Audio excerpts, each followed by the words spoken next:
তাহলে কি এটা আমাদের জন্য ভালো হতো বলে মনে হয়? হ্যাঁ হ্যাঁ, না। আল্লাহ আমাদের ভালো চান। তিনি যদি আমাদের সঙ্গে দুনিয়াতে দেখা দিতেন তাহলে এটা আমাদের জন্য ভালো হতো না। আমরা জানি এই তওবা পড়াচ্ছে কার না মুরিদ করাচ্ছে? ওখানে কি আলাদা একটা ওয়াজ হচ্ছে নাকি বলেন?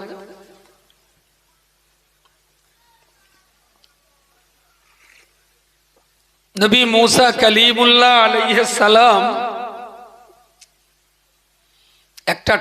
একটা সময়ে তিনি উন্মাদ হয়ে গেলেন আল্লাহকে দেখার জন্য। আল্লাহ মুসা নবীকে বারংবার বারণ করলেন, লান তারানি, তুমি আমাকে দেখতে পারবে না। এরপরেও মুসা নবী বললেন, আল্লাহ আমি তোমার জন্য পাগল, আর তুমি যদি আমাকে দেখা না দাও আমি ভীষণ কষ্ট পাব। একাধিকবার বলার পরেও আল্লাহ যখন মুসা নবীকে নিষেধ করলেন, এর পরেও যখন মুসা নবী বললেন, আল্লাহ আমার যদি মরেও যেতে হয় আমি মরে যেতে রাজি আছি, তবু একবার আমি আপনাকে দেখব। আল্লাহ মুসা নবীকে বললেন, তুমি 40 দিন টাইম নিয়ে তুর পাহাড়ে আসো। মুসা নবী গেলেন সেখানে। মুসা নবীর কওমের মানুষেরা তাদের আবদার ছিল এটা যে তুমি যখন আল্লাহর সঙ্গে দেখতে যাবে, আমরা তো তোমাকে নবী বলে মানি না, আর তোমার আল্লাহকেও আমরা আল্লাহ বলে মানি না, তা তুমি যখন যাচ্ছ সেখানে আমাদেরকেও নিয়ে চলো, আমরাও তুমি যখন আল্লাহকে দেখবে ওই ফাঁকে আমরাও একটু দেখে নেব, আর আমরা সবাই তাহলে মুসলমান হয়ে যাব, ইমানদার হয়ে যাব, তোমার দলে প্রচুর লোক বেড়ে যাবে। মুসা নবী খুব হুরুস, গোটা গ্রাম উজাড় হয়ে যাবে, স্বামী স্ত্রী নারী পুরুষ বাচ্চা বুড়ো সবাই লাগলো মুসার সঙ্গে আমরা যাব। একটা টাইমে দেখা গেল গ্রাম শহরের সবাই যদি চলে যায় তাহলে ঘর বাড়ি যদি চোর ডাকাতি নিয়ে যায় কি হবে? তাহলে তখন নিজেরা ঠিক করে নিল প্রত্যেক গোষ্ঠী থেকে একটা করে মোড়ল, তারা মুসার সঙ্গে যাবে। গাজী গোষ্ঠীর মোড়ল, সর্দার গোষ্ঠীর মোড়ল, মন্ডল পাড়ার মোড়ল, এক এক পাড়ার এক একটা মোড়ল নির্বাচন হলো। আর এরা বলল, মোড়লরা দেখে শুনে এসে যা বলবে আমরা বাকি লোক সব মেনে নেব, সব মেনে নেব। রব্বুল আলামিন আল্লাহকে দেখার জন্য ওরা সেজে গুজে সব তুর পাহাড়ে গেছে। কোরআন শরীফের বর্ণনা ঠিক যেমনটা এসেছে, মুসা নবী কালিমুল্লাহ ওদেরকে নিয়ে তুর পাহাড়ে চড়লেন। সবাইকে বললেন, আল্লাহকে দেখার নিয়ত করে তোমরা ধ্যানে বসো। আমরা যেমন জিকির ফিকিরে মোরাকাবায় বসি, সবাই বসলেন। একটা টাইমে আল্লাহ খুব শক্তিশালী একটা জ্যোতির, যেমন আসমানে বৃষ্টি বদলার সময় যেমন বিদ্যুৎ চমকায়, ওই ধরনের একটা বিদ্যুৎ চমকালো। সেই বিদ্যুতের চমকানিতে মুসা নবী বেহুশ হলেন, আর সঙ্গে সাথী যারা আল্লাহকে দেখে ঈমান কবুল করবে বলে গিয়েছিলেন ওরা সবাই মারা গেল। মুসা নবী ইন্তেকাল করেননি, তবে তিনি বেহুশ হয়েছিলেন। আচ্ছা, ওই যে জ্যোতিটা, ওই যে নূরটা, এইটা কি আল্লাহ ছিলেন? যা, এই জন্য না শুধু ওয়াজ শোনার উপরে নির্ভর করতেন, একটু বই পড়তে হয়। কিন্তু আপনাদের যে কলেরা হয়েছে, বই আপনারা পড়েন না। বৈশাখ হুজুরির লেখা বিরাট বড় কেতাব না, তরিকার দর্পণ, বোধহয় 102 টাকা দাম হবে বইটার দাম। এই কেতাবটাও যদি জীবনে একটু পড়তেন, তা অন্তত ঈমান আর আকীদাটা অনেক শক্তিশালী আর মজবুত হতো। কিন্তু মাওলানা বাগ ইসালে সাহেবে যায়, বসিরহাটে যায়, একদম জান প্রাণ উজাড় করে হালুয়া, মুরব্বা, মনসুর, বুড়ো কচির খেলনা, বুড়ো কচির হাতে সেই লাল হলুদ সুতো, গোষ্ঠী সমেত সব কিনে বাড়ি আনে। কিন্তু হুজুরের কেতাব খুব একটা মানুষ কেনে না। আমরা বসিরহাটের লোক তো, বসিরহাট হুজুর এলাকায় আছি যখন, নামাজ কালাম পড়ি আর না পড়ি, হুজুর সব এক এক করে ধরে পার করে দেবে। হবে বলে মনে হয়? বসিরহাট হুজুর পার করবে? আচ্ছা, কিয়ামতের জন্য, হাসরের দিন, কিয়ামতের ভাবনা আমরা যেমন ভাবি, এ ভাবনাটা বসিরহাট হুজুরের ভিতরে ছিল না? ছিল না দাদা হুজুরের ভিতরে? তাহলে আমি যে হুজুর ধরে পার হব ভাবছি, সে হুজুররাও কিন্তু প্রচন্ড টেনশনে আছেন সেই দিনের জন্য। সেদিন কে কাপ ধরে পার করবে? সবাই তো যে যার জ্বালায় ব্যস্ত থাকবে। পৃথিবীর প্রত্যেকটা নবী রাসূল পর্যন্ত তারা ইয়া নাফসি ইয়া নাফসি করতে থাকবে। নবীরা যদি এই ভাবনা ভাবেন, তাহলে নবীর উম্মতদের কি ভাবনা হতে পারে, এটা খানিকটা আন্দাজ করা যেতে পারে। যে নূরটা চমকালো, যে জ্যোতিটা চমকালো, আসলে ওটা আল্লাহ নয়। আল্লাহ কি নূরে? কিরা মনে হয়? ইস্পাত না পিস্তল, কাঁসা না তামা, হাওয়া না বাতাস, কি আল্লাহ কিসে?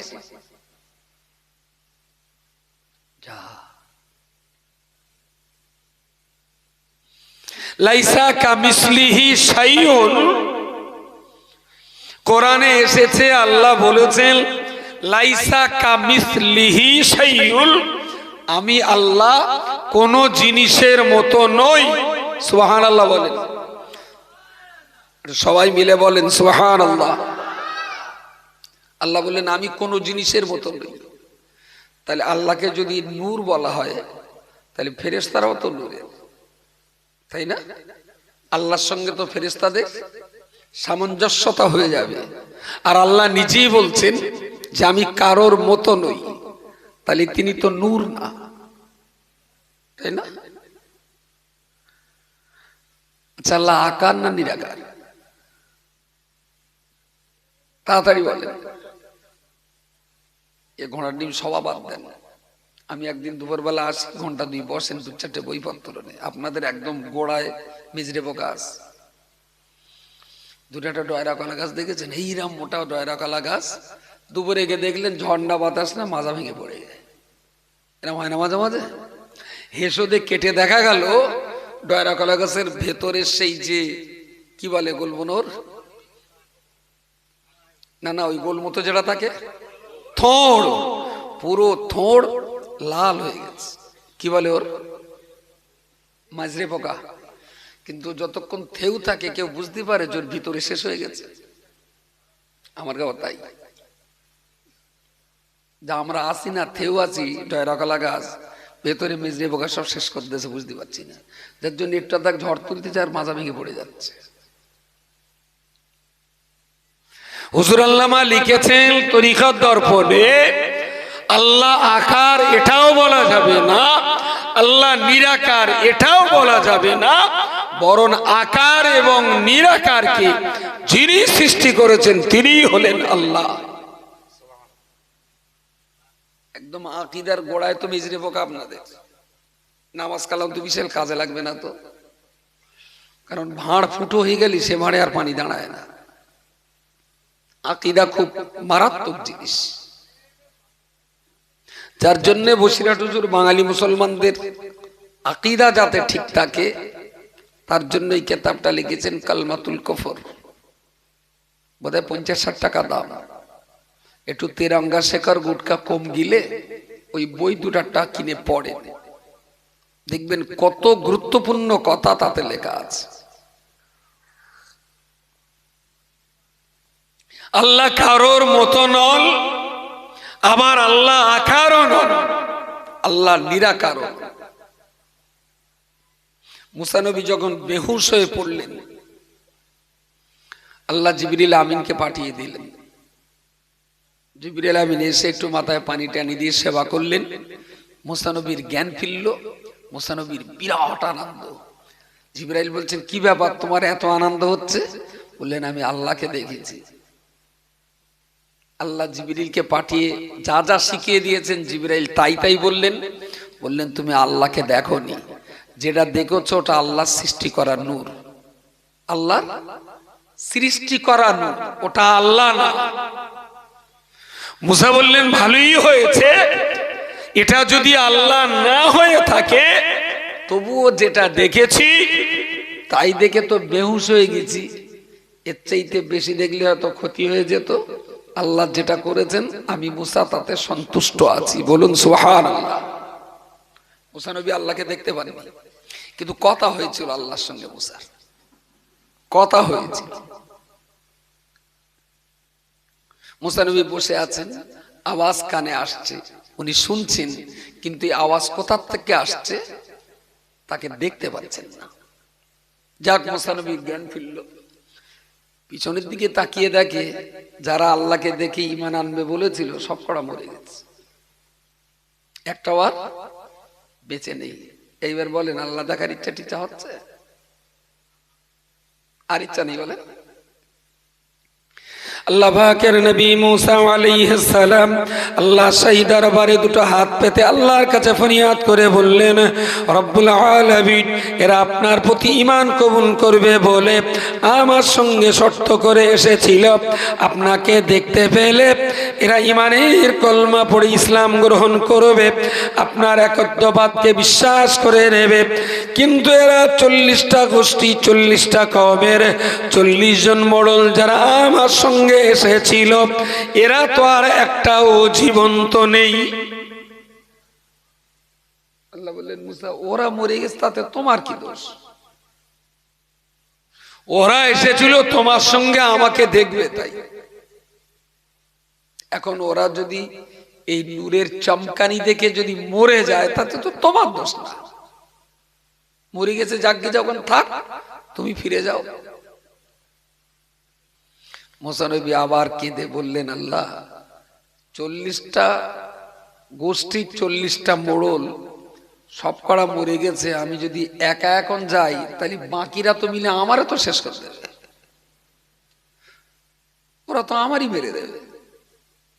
তো না, ওরা মরে গেছে তা তোমার তাতে ওদের বেশি তো পাকা মশাল যে আমারে দেখে তাই ওরা কলমা পড়বে। তা আমার তৈরি করা একটা জ্যোতি দেখে যদি ওই হয় তাহলে আমার দেখে কি হতে পারে? তুমি যে বলো সহ্য করতে পারে না, মরে গেছে, তার জন্য আমার কি? মুসা বললেন, না, ওদের ফিরিয়ে দিতে হবে। আল্লাহ বললেন, মুসা, ওদের যে আমি ফিরিয়ে আবার জীবন দেব, কিন্তু এ বলা আবার তোমার সঙ্গে চিটিংবাজি করবে, জীবনে বলে ওরা কলমা পড়বে না, ওরা বলে বারবার তোমার ঠকাবে। মুসা বললেন, আল্লাহ, ওরা কলমা পড়ুক আর না পড়ুক, ওদের যদি জ্যান্ত ফিরিয়ে না নিয়ে যেতে পারি তাহলে আমার তো কলমা প্রচারটাই বন্ধ হয়ে যাবে। আপনি অন্তত জ্যান্ত করে দেন। রব্বুল আলামিন আল্লাহ ওদের জীবন আবার ফেরত দিয়ে দিলেন। নবী মুসা আলাইহিস সালাম ওদের এক এক করে জিজ্ঞেস করে বললেন, ও নবী মুসা নবী, ওদেরকে জিজ্ঞেস করে বললেন, তোমরা তো আল্লাহকে দেখার জন্য এখানে তোমরা এসেছিলে এবং তোমরাই তো বলেছিলে আল্লাহকে দেখতে পেলে তোমরা তো ইসলাম আর ঈমান কবুল করে নেবে। হ্যাঁ, 40 জনাই এক বাক্যে এক সুরে বলল, আল্লাহ, এই মুসা, আমরা যা দেখেছি তাতে আমরা বিশ্বাস করে নিচ্ছি আল্লাহ এক, এতে কোনো সন্দেহ নেই। বাড়ি চলো, আমরাও কলমা পড়বো, আর আমার গোষ্ঠীতে যে যা আছে ওদেরকেও বলবো সবাই মুসার হাতে হাতে কলমা পড়ে নে, যদি বাঁচতে চাস। তা বললেন তৌরাত কেতাব? তো বলছেন হ্যাঁ, আল্লাহ তো বলে দিলেন, শুনেছি তো আমরা, যে এই কেতাবটা আমার কেতাব, তোমরা মেনে চলো। বলে চলো না, সারা আমাদের যত লোক আছে সব আমরা কলমা পড়বো, আর সবাই তৌরাত কেতাব আমরা মেনে চলবো, আর কোনো ডিস্টার্ব হবে না। মুসা নবী 40 জনের নিয়ে ফিরে এলেন। ওদেরও খুব হুরুস, ওরা ওই জ্যোতি দেখেছে, মানে ওরা ভাবছে আমরা আল্লাহকে দেখেছি, আর আমরা ওই ওই এই তৌরাত যে আল্লাহর কেতাব, সেটা আল্লাহ সরাসরি বলেছেন, আমরা শুনেছি। এসে বিরাট হুরুস পুরুষ আনন্দ। একদিন দুদিন যায়, মুসা নবী বলে, হারা তা তোর কলমাটা পড়, তোরা তো বললি যে তৌরাত কেতাব যদি আল্লাহর হয়, আর তুমি বললি হবে না, আল্লাহ যদি বলে তাহলে আমরা বিশ্বাস করবো। আল্লাহ বলেছে শুনেছি, তাহলে হ্যাঁ, তাহলে কলমাটা পড়ো। তাহলে হবে না, আমরা কি এক্ষুনি মরতেছি, পড়বা না? ঠিক এইভাবে একদিন যায়, দুদিন যায়, এক সপ্তাহ যায়, কেউ কলমাও পড়ে না, তৌরাত কেতাবও মানে না। মুসা নবী বললো, তা তোরা আমার সঙ্গে গিলু তো সব কটা মরে, আমি তো আল্লাহর কাছে কেঁদে কেটে আল্লাহ তোদের জীবন ফিরিয়ে দিলে জানিস। তাহলে হ্যাঁ, মরে বানা গিলাম, আমরাও পরে জ্ঞান ফিরে মনে হইল যে আমরা বেঁচেছিলাম না। তা যে আল্লাহ তোদের বাঁচিয়ে দিয়েছে সেই আল্লাহর প্রতি অন্তত কলমাটা পড়, আর তৌরাত কেতাবটা মেনে চল। ওরা একটু মানে একটু মানে না, যেন তৌরাতটা নেই, যেন ইয়ার কি করা বানা করে, মন করলে ঠিক মানছে না। আল্লাহর নবী মুসা আলাইহিস সালাম ওদের কাছে বারবার দাবি করার পরে ওরা কোনো মতেই মানতে চায় না। একটা টাইমে তারা বলল, ও মুসা, তুমি শোনো শোনো, আমরা তৌরাত মানি বা না মানি এ ব্যাপারে তুমি আমাদের চাপ দিতে পারো না। বলে কেন এরা? তোরাই তো বলেছিলে আল্লাহ যদি মেনে চলতে বলে আমরা মেনে চলবো। তাহলে হ্যাঁ বলিলাম। তাহলে আল্লাহ মানতে বলিনি? তাহলে হ্যাঁ মানতেও বলেছে, তারপরে আরো দুটো কথা বলেছে। মুসা বলল, হ্যাঁ আল্লাহ তোদের সঙ্গে আরো বাড়তি কি কথা বলেছে আমি জানলাম না, তোরা জানলি? মুসা আল্লাহর নবী, মুসা জানে না। ওরা আল্লাহর সঙ্গে নাকি ওদের আলাদা কথা হয়। বলছে কি? বলছে আল্লাহ আমাদের বলেছিল যে তৌরাত কেতাবটা আমার, তোমরা মেনে চলো, তবে যদি চলতে না পারো আমি আল্লাহ ক্ষমা করে দেব। এই কথাটা বলিনি, চিটিংবাজি। তাহলে ওরা বলেছিল যে আল্লাহ যদি বলে আমরা মেনে নেব। মুসার দাবি অনুযায়ী আল্লাহ বললেন তাই, এরা মানল না। মুসা বললেন তোরা কথা মতন কাজ কর। বললো কথা মতন কাজই তো করব, আল্লাহ বলেছিলেন মানতে, তবে তারপরে আবার আমাদের আলাদা করে বলে দিয়েছিল যদি তোমরা মানতে না পারো আমি আল্লাহ ক্ষমা করে দেবো। সেই জন্য আমরা একটু অবহেলা করছি, ওতে অসুবিধা হবে না আমাদের। মুসা নবীর এক গাল মাছি, বলে আমি হলুম আল্লাহর নবী, আর আমি সেখানে আল্লাহর সঙ্গে কথা বলার জন্য কত কাঁদা কাটা করলাম, আর আল্লাহ আমার বাদ দিয়ে তোর সঙ্গে কথা বললো। তা বলছে এই জাতিটা কোনোদিন কলমা পড়ে। আল্লাযীনা ইউমিনুনা বিল গায়ব, নাজাতের উদ্ধারের সফলতার প্রথম পদক্ষেপ হলো অদৃশ্যকে বিশ্বাস করে নেওয়া। এই অদৃশ্য হলেন মহান সত্তা, সৃষ্টিকর্তা, খালিক, মালিক, রব্বুল আলামিন আল্লাহ। দুনিয়াতে যে আমরা তাকে দেখতে পাই না বা তিনি আমাদের দেখা দেন না, এটা আমাদের প্রতি আল্লাহর আর একটা দয়া। তিনি যদি দেখা দিতেন সেটা আমাদের জন্য হতো মারাত্মক বিপর্যয়। এদিক দিয়ে আমরা ঠিকই আছি। আল্লাহর সঙ্গে আপনার দেখা হবে কোথায়? জান্নাতের ভিতরে। সুবহানাল্লাহ বলেন। সেদিন আপনি আল্লাহকে দেখে সহ্য করার মতন ক্ষমতা আল্লাহ দেবেন, আর সেই দিন আল্লাহকে দেখতে পাবেন, সেই দিন আল্লাহকে দেখা যাবে। প্রিয় শ্রোতা মণ্ডলী, মনে রাখুন, আমি আপনাকে দ্বিতীয় নম্বরে বলেছিলাম আল্লাযীনা ইউমিনুনা বিল গায়বি ওয়া ইউকিমুনাস সালাতা। আল্লাহ দ্বিতীয় নম্বরে বলেছেন যারা দৈনিক 5 ওয়াক্ত নামাজ কায়েম করবে, সফলতার জন্য, নাজাতের জন্য দ্বিতীয় নম্বর শর্ত হলো প্রত্যেকটা ঈমানদার ব্যক্তি